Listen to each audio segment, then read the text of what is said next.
Bismillahirrahmanirrahim. Assalamualaikum warahmatullahi wabarakatuh.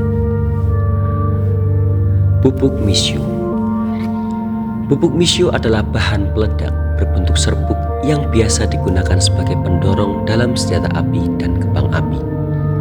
Campuran ini terdiri dari kalium nitrat, arang, dan belerang yang akan menghasilkan ledakan dan tekanan tinggi saat dibakar, sehingga bisa mendorong peluru atau menciptakan efek ledakan.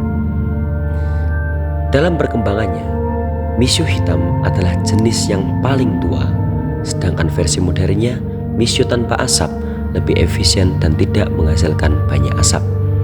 Sampai sekarang, pupuk misyu masih digunakan dalam bidang, terutama bidang militer. Teman-teman sekalian, pernahkah kita berpikir, siapa sebenarnya penemu pupuk misyu ini? Dan bagaimana pupuk misyu ini berkembang dan menjadi senjata-senjata modern yang digunakan oleh militer? Jika kita menelaah lebih jauh, maka kita akan digiring dan diberitahu bahwa penemu pupuk misyu tersebut adalah negara Cina atau Tiongkok. Namun jika kita ingin menelaah lebih dalam lagi, bahwasanya negara Cina adalah negara yang mengembangkan apa yang telah ditemukan oleh salah satu ilmuwan Islam yang ahli dalam berperang. Ia adalah Hasan Ar-Rohmah, sang penemu pupuk misyu. Mungkin sedikit dari kita yang mengenalnya.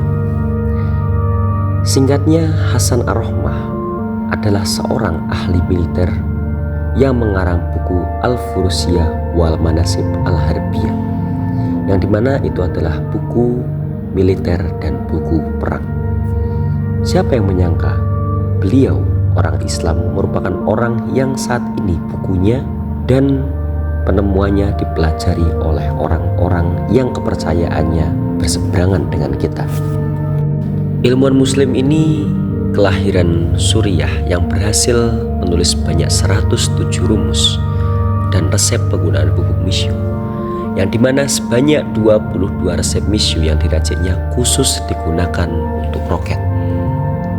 Bisa kita bayangkan seperti apa Islam akan berkembang, seperti apa kuatnya umat Islam jika kita mempunyai penerus sepertinya. Dan bisa kita bayangkan juga seperti apa kuatnya Islam jika umat Islamlah yang mengembangkan pupuk misyu tersebut. Maka di sini kita perlu muhasabah diri sebagai umat Islam. Kita perlu merenung apa saja kontribusi kita terhadap agama Islam ini, agama kita sendiri. Kita mungkin membangga-banggakan bahwa kita pernah mempunyai orang-orang yang hebat, sang penemu obat, penemu mesin, seorang astronom. Tetapi hingga saat ini bahkan hanya segelintir orang yang ingin meneruskan perjuangan mereka.